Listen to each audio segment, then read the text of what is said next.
All right, welcome to the latest edition of Altrincham Talks, the business edit. Today I'm joined by Matt and Suze from Morse Bakery. Welcome. Thank you. And thank you for taking the time out of a busy day to come and talk to us about your business and Altrincham. Thanks for having us. I thought we'd start just by talking a little bit about the history and how somebody goes from being a primary school teacher to owning a bakery together. So can you give us a little bit of the history of the story of how you got to where you are now? Yeah, okay. So if we're going back to around, say, 2016, 2017, I was a primary school teacher. At the time, I was baking sourdough bread as like a hobby. Like a lot of people do, they'll have like their thing. For me, bread was something that I just couldn't let go. It was like a little thing about it that I just thought was... it just captured the imagination, and one of the best hobbies in the world because you get to eat the results, right? So that was the hobby side for me, whilst also teaching. Outside of that, Suze and I had some sort of traumatic episodes in our personal life, and it became more of a therapeutic side to it. Suze was working as a commercial solicitor at the time, and you had a franchise agreement that landed on your lap on the desk. Yeah, so that's right. Yeah, so it was a franchise agreement for a little franchise called 1 Mile Bakery, Right. Which had been set up by a journalist who had come to baking herself through similar circumstances. And I knew Matt was obviously passionate, committed teacher, but was finding this sort of, the admin side of teaching challenging, and I just saw this agreement, and actually it just sat, I looked at it and thought, I'd love this, and the idea was baking classes from home, teaching people how to make bread,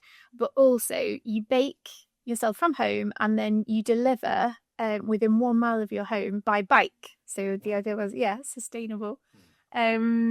And so, we just, you took a bit of a punt on it. I took a bit of a punt on it. I bought a micro bakery oven, which was about the size of a dishwasher.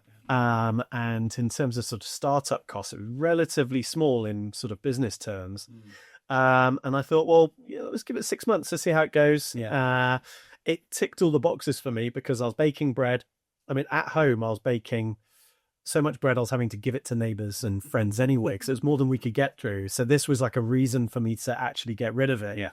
And at the same time, it still continued to scratch my teaching itch because I was teaching people how to bake as well. So for me, it just sounded like the perfect thing. And how did that go with having a franchise agreement? Because obviously you have to pay a franchise fee to buy into the franchise, and then you've got monthly fees to pay. Yeah. Did all that work out profitably for you in terms of having that franchise? So from a franchise perspective, it was really straightforward, wasn't it? It wasn't as prescriptive as a lot of franchisor expectations are. There were no preferential suppliers. There were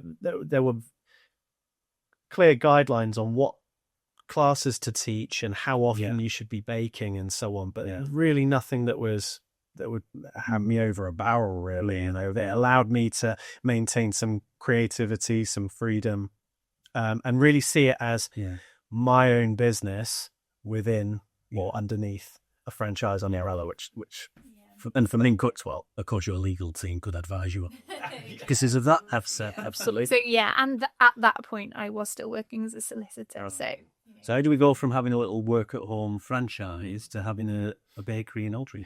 So fast forward to I was continuing to bake, deliver, and teach. Fast forward a couple of years, a certain pandemic hit where everyone had to isolate. Classes obviously disappeared overnight because we couldn't get anyone into our home to teach. But everybody wanted fresh bread. So this 1 mile radius and me on my bike turned into a larger radius and loading up a very, very full car full of bread and going as far as north as top of Sale to Lymm and down almost as far as Knutsford. So if you can imagine that as a radius, that's pretty much where I was delivering to at the time. One of our customers asked if they could have a specific bread on a certain day, and I said I wish we could, because it's just me administratively to do a number of different loaves on different days for different people at different addresses suddenly becomes a real challenge. So if I had a unit and a team, it might not be so much of an issue, but I'm not there yet. And she said, well, funny you should say that. My husband will give you a call tomorrow. Anyway, they're Tracy and Simon Vardy, who are local business owners. Tracy's, I mean. So they're in Simtrava, and they're an amazing family. And they had the franchise to Warren's Bakery, which was on Cross Street. Yeah. Simon gave us a call the next day and said, look, do you want to come down? We had a little walk around, and we thought, we'll be honest with you, we thought, well, this is a bit bigger than we initially had in mind. In my mind, I was thinking a small unit that's off-site that I could deliver from there. This was very different. It was a full retail operation, wasn't it? But when an opportunity comes, you've just got to sort of grab it, and that's what we did. Right place, right time, conversation. Yeah. And it did actually, looking at that site on Cross Street, we looked at it and we thought, this is right in the heart of Altrincham. It's got to be something for the community. We can't just shut the doors on this and say we're just in here baking and we'll deliver out. We've got to create this hub for the community, and that's how an idea of the bakery actually reads out. It's a massive step though, because you've got a lot of additional overhead in there. Obviously you've got rent to pay, you've got all the overhead, you've got all the legalities of it that's all there. Yeah, quite honestly, I always say it's a bit like having children. If you knew everything that was involved before you did it, you'd probably be a bit more cautious about it. But you just have to go for it, and of course hope that with a bit of luck and some good advice as well, that it works out. Yeah. So when did you open? So we opened June 2022. Yes. Right. Yeah. It was great because we've been delivering and doing classes. We'd actually built up a little bit of local goodwill, so we weren't coming in totally cold. And we also live in the area, so we're part of the community as well. So we have the support for that. And you had a great launch, did you? I remember walking around town and seeing the launch day, and it was absolutely packed. Yeah, it was great. It was nerve-wracking because you're putting yourself out there. And that for me is like one of the biggest, not risks per se, but it's a challenge. Psychologically, you're thinking to yourself, is this gonna work? Are people going to enjoy what we're putting out? And I think that's that was one of my biggest worries. I always feel for new businesses as well, that face any negativity or criticism, especially when they first open, because you really are, putting your heart and soul into it, and you're putting yourself out there, and people can be so brutal, especially on social media. Yeah. There's a lot of keyboard warriors out there. Yeah. The slightest chance, and the professional complaint is out there. You got a lot of armchair experts in retail, food generally. Just like it's very similar to teaching in that respect. Everyone went to school, so everyone has an opinion on how school should be run, how the education sector should be. So it's not really dissimilar to that, but it's one of those. But actually, it's been okay because I think we put a lot of honesty into what we do. When people come in through the door, they know quite quickly what we're all about, and So a business owner, or are you a business owner and a baker still? Bit of both. Yeah. So I will do some baking on Tuesdays and Saturdays are my days at the moment, but it's baker, business owner, and teacher still, because we do classes as well still in the bakery. And are you still acting as a solicitor? Has that gone completely down? Yeah, that's gone. So what's your role in the business now? So I essentially do everything that's not baking. Yes, I have many hats. But yeah, I actually, so my sort of path was just before COVID hit. I decided, I was working very long hours, and I felt we've got a daughter, and I felt like I was missing out on seeing her. So I decided to step back a bit from full-time practice. And it was literally the end of 2019, handed in my notice, was going to start helping Matt with the classes, which were really taking off. COVID hit. So I actually then ended up going part-time in-house, but working from home with a former colleague, and also writing for a legal magazine. But then as the bakery really took off, for the first 6 months I was still writing for the magazine, but then just became too busy after that. So full-time in the bakery now. Wow. So how many people have you got working for you now? So we're a team now of I think we've got about 20 people working for us now. Wow. Yeah. All full-time or part-time, or a mix of both? Mix of both. We've got about 6 now in the baking team. Yes. Love that second one. That little. How many have we got?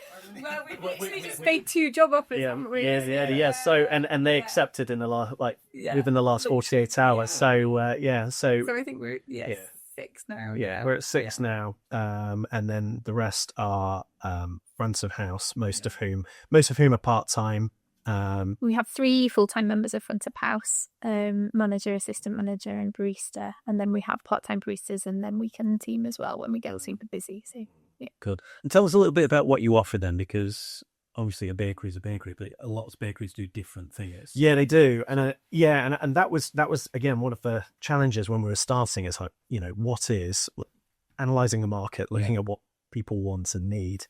A lot of people have preconceptions about a bakery, whether it is a Parisian patisserie or whether it's a pie shop. You've got a range of different bakery models and images in people's minds when they walk through the door.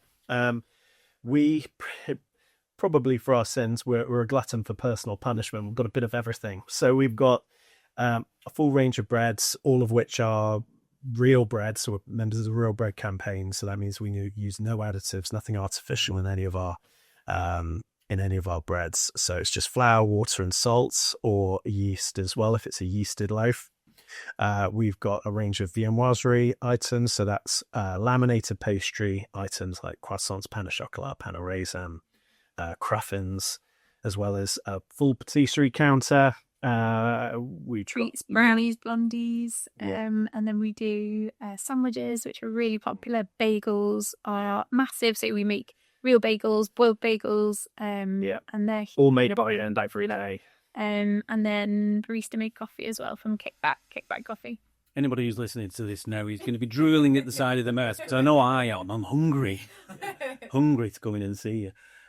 Do you still? Because traditionally bakery hours are slightly different to other hours. So the bakers who come in, are they starting at stupid o'clock in the morning to get things ready for the opening? Yeah. So conventionally, rather early hours. So starting sort of 5 a.m, going to 4 a.m on a Saturday, which is our busiest day. Yeah.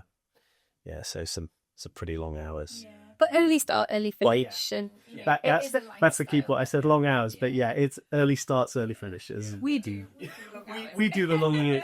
That's the bane of being a business owner, isn't it? Sometimes you have to do that. And you do classes as well. So tell us a little bit about the classes that you run at the bakery. They are at the bakery, yeah. So for those who haven't been into the bakery, we've got our ovens are on display, and we've got a shaping table, so you can come in and you can see everything being made in front of you. Now, when you come on a class, we'll load the ovens with sourdough. If it's a sourdough class, we do the whole 3-day process of making a loaf of bread, and we pack it into 3 hours. So they'll make the dough, they'll shape it, they'll learn how to score it, they'll put it into the oven, they'll come home with a freshly made loaf of bread and some dough to make at home, full instructions and everything like that. Also some of our starter, so they don't have to go about making their own sourdough starter from scratch. We do a lunch with some wine and room as well. So, and is it just sourdough bread that you do, or do you do other types of bread as well? Yeah, so or traditional. So what retail wise? Yes. Of the classes. So we do sourdough classes, but we just started a patisserie class and viennoiserie class as well. So if you want to make an almond croissant, then we've got a class for that. I was going to have to book on. I got a stand mixer for the first time last Christmas, so I've been going about trying to make bread. So, but I need some help. Yeah. So desperately, we're here for you. So what's next for you guys then? Because you've been going 2 years, you're into your 3rd year now, having the shop or the bakery. away from home. I'm asking the question because I know you've got some quite exciting buildings coming up. So what can you tell us about that? Yeah, so we're going into MOVE Altrincham when that opens later this year. Right, so that's the leisure. What's the leisure? The leisure centre. So it's had an amazing refurbishment. Well, it's still ongoing. A £20 million refurbishment through Trafford Council and Trafford Leisure. And it looks like it's going to be incredible. The pools, the changing facilities there, and a lot of facilities. Yeah, a spa, National Gymnastics Hub, obviously swimming lessons and things. So it'd be incredible, and also a co-working space and kind of open plan cafe with 75 covers. So that would be great. We'll basically be a cafe operator there. Wow, brilliant! And do you have a cafe within the bakery at the moment? Yeah, so we've got limited covers, so it can be quite a bit of a tight squeeze sometimes. Yeah, particularly on busy days in the bakery. So this is a great opportunity for particularly those people who, people push chairs, for example. They'll have plenty of space. So if there's no space in the bakery itself, they can come over and see us at MOVE, because it's not just going to be a leisure facility. It's going to be a cafe in its own right, co-working space, for those who aren't necessarily using the gym. Who wouldn't want to work in an office like that, where you've got a bakery and a cafe on the doorstep and a gym at the other side? So you can have the devil and the angel, one on either shoulder. You can go and have a patisserie and then pop up and do a bit of exercise to work it off again. You'd be surprised how many gym goers we actually get in the mornings. They come in with a sweat on. They'll come in to get their coffee and a pastry after as a nice treat. Brilliant. That's going to be really exciting. So have you got timescales on that? Do you know when you're going to be? No, not yet. I know they're working as hard as they can to try and get it over the line. I think been a bit hampered by some poor weather, but certainly later this year for sure. Great. Yeah. Good stuff. So obviously you've been in Altrincham for a little while now, and you're from the Altrincham area anyway. This is the Altrincham Talks business edit, and the Altrincham bid are behind this. What kind of impact has the bid had in terms of helping you and your business? I think the bid are fantastic, especially when we first started. It was just quite reassuring. You need to have someone to talk to, someone sort of on our side, I guess, can bridge the gap between us and the council, when we've not particularly had any dealings before like that. They've helped us out with things like, we've had issues with bins and things like that. But I think one of the, amazing opportunities the bid brought our way, they drew our attention to a grant that we could apply for through Amex. And I think if we'd heard about this and it hadn't come through the bid, we would have thought, is this for real? Is this true? Yeah, exactly. But it was brought to our attention. We applied for it and we got an £11,000 grant, totally, off the back of the bid of drawing that to our attention. So, it's a fantastic support. And also, it just fosters this sense of community. They run events that bring all the local businesses together. Also, obviously, they have the social media platform and they, sort of advertise for all of the businesses within the bit. So it's great. Yeah. Talking about marketing, obviously with socials and things, you guys do most of your marketing through Instagram and Facebook, I think, don't you? Who's the marketing manager at the two of you? Yeah. Lots of hats. We've got lots of hats. Yeah, that would be me. So Instagram for sure, Facebook as well. We do also engage with, say, like Altrincham Today, for example. We've recently done some stuff with Cheshire Life. And then we work more generally, so we work with social media producers as well. So we've had training with Alex from Altrincham HQ. We also use the Social Sisters agency, who create some reels for us, because they're just techie and fast and, I'm not that quick. And also we have a photographer on retainer as well who comes and takes photos for us. So there's quite a lot that goes into it. But it really is an investment. Yeah. I think the more you put in the right way and the more you test and measure it, the more you're going to get out. As long as you know where people are coming from.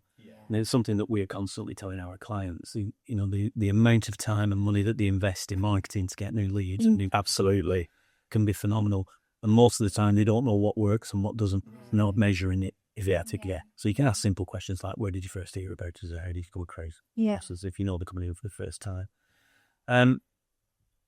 Do you have a customer database? Do you do sort of marketing in that way through email marketing? We don't actually at the moment. It's not something which we conventionally do. We'll often, to be honest, we will directly, not necessarily directly message, but we will engage with our followers. Yeah, very, personally, won't we? It's the amount of followers that we have will often refollow them, and we will comment and so on. It's important for our customers to know that we're pretty much behind the socials ourselves, and if people are sending the business a message, it is us who's reading it. So when and that is reflected when customers come into the bakery and will say, so how's the renovation going? Your kitchen looks beautiful. And they're like, oh, you saw it, because that's the thing. It's people don't often think. They'll say, oh, I got in touch with your social media too. So no, that was us. It may be something that comes though, the database, because we've been working on a website for quite a while now. But I was going to ask, because when I was sort of doing a little bit of research earlier, I thought, I can't see a website. Yeah, you have got one coming. It's very, very close. We just need to give it the final one, so really, and sign it off. And so it might be then that we build more of a database, and we can look at maybe doing things like blogs and marketing emails and things like that. And so yeah. So I suppose if you've got, if you're trying something new, or you want to do a special offer, or you've got like classes that you want to get people booked onto in the future, it's a good way of getting that message out there in a structured way. I know I was looking at it, what kind of classes you've got coming up? Yes. I'll ask you. So thinking about obviously the future and what you're doing, let's look back at the past a little bit. If you could sort of go back, if you got the opportunity to go back and talk to your younger selves, being in business can be hard. It should be simple, follow a system, follow a structure, do the right things in the right order. What kind of advice would you offer to your younger selves if you could, that when you were just starting out? Certainly to roll the punches. You never know what kind of curveball is going to be thrown at you, whether it's going to be, thankfully we haven't been hit by Storm Irwin, some businesses have, but we've had torrential rain where we ended up having the bakery being flooded. We spent Father's Day manning sandbags, in the bottom of the bakery on our day off. We had a car crash through the door of the bakery one morning. There've been obviously Gales opened up within 6 months of us opening, but actually, as you say, roll with the punches. There's never not a solution. So don't panic, basically. Expect the unexpected. I wasn't going to mention the other bakery. Have you found that you've got quite a loyal customer base? And quite often we'll get this when we're talking to our clients, and they'll have a competitor who pops up. And then you realise, actually, there's more than enough for everybody. You just got to differentiate yourselves and do things in the right way, and you can... Exactly. I think get everything you want. We're quite different as well, and I think, our customers realise that. You go to different places for different things, so yeah. Yeah, of course. And in terms of, obviously, there's a lot of other hospitality businesses and retail businesses and food businesses in and around Altrincham and in the wider sort of northwest area. What kind of advice would you offer to people who are maybe looking at starting in that kind of area? Well, it's not a quick way to make a ton of money, that's for sure. It's all too easy to look at a menu and look at how much a product costs on the shelf and things, well, I'll just multiply this by however many people would expect if it equals profit. It doesn't work like that. You never know whether energy prices are going to spike, or whether, in our case, just one example, raw cocoa price has gone up 146% this year. Just a number of different factors that can change things, and, you can have an idea in your mind about how it's going to pan out. And I think that's it. It's like, as long as you maintain that element of positivity, then, it'll come good. I think as well, surround yourself with good people, trusted people, whether that's your team, or the advisors that you pick as well. Don't be afraid to outsource. You've just got to let some stuff go for your own sanity. Certainly recognize your own sort of strengths and weaknesses, and not be afraid to just, delegate the areas that, you're not particularly strong at. because you can't do everything. Yeah. Would you do anything differently, knowing what you know now, if you go back to 2022 when you were just opening the bakery? Other than start saying loads of chocolate. No. Other than saying, I wouldn't have opened it. What would you have done differently moving forward? Oh, that's a good question. I think I would say have engaged some of that help earlier, I think. Like, for example, I think when we got the social sisters on board, making our reels, saved so much time, and our social media, presence just grew, and it's a lot better than what we were producing, or if not, Well, certainly in terms of like regularity, because particularly for things like socials, everything's got to be looking great, and that's coupled with the now factor. So if you've got like a 18-minute window before it starts dropping off of people's, attention spans, you just got to be on it quite quickly. And if you're the one who's doing it all the time, along with your HR hat on, your baking hat on, your delivery hat on, or whatever, it can sort of, you can, your priorities can change, can't they? So, absolutely. I think for people starting out, the first piece of advice I'd offer them is do your research. Yeah. Because I think a lot of people go into it a little bit blind. People will get some redundancy money from a job and will go, I'd love to run my own business, or I'd love to have a cafe, let's open a cafe. And they come and they go and they disappear off the face of the earth. So do your research, see what's out there, then do your numbers, do a business plan. And then don't just do one, do 3 or 4. What happens if this happens, or what happens if this happens, and just see if the numbers add up. And if the numbers add up, then you can start to get, all that advice you need. Somebody once said to me, I interview a lot of business owners and entrepreneurs, and some of the most successful entrepreneurs, when you ask them what are the things that make them as successful as they are, it's that they always hire people who are better at things than they are. So they're not trying to be the best at everything themselves. They've got a good team of people like social sisters and other people around them who can do things and get things done much better than they could. So, and just surround yourself with great people. Yeah. Surround yourself with great people. totally agree. Just before we finish, there's one other thing that we must talk about. Just coming up at the end of February for 10 days or so is A Taste of Altrincham. And I believe that you guys are taking part in A Taste of Altrincham. What exactly are you going to be doing for A Taste of Altrincham? Well, so we've got a baking class happening. So sourdough baking class, 9th of March. Yeah. So that coincides with that. And how many places have you got on that? So we have 9 places. Nine places. We have a couple of places left, though. If you're interested, you've got to get in quick because they really hit me there. But if you can't make the 9th of March, we do have other dates available. Brilliant. Good stuff. Thank you so much. Doesn't time fly quickly? It's been half an hour. Thank you so much for coming in. I really appreciate it. I know I'd been into your bakery before because I came in to pick up a birthday cake from my other half when it was her 60th birthday. Oh, yes, you did. Yeah. And everybody absolutely loved it. I've been in a couple of times since and picked up little bits and pieces. We love what you do. I'm sure everybody else in Altrincham loves what you do. You guys obviously love what you do. So long may it continue. And thank you very much for taking part in our podcast. Yeah. Thanks so much, Anne. Thank you. Thank you. Thank you.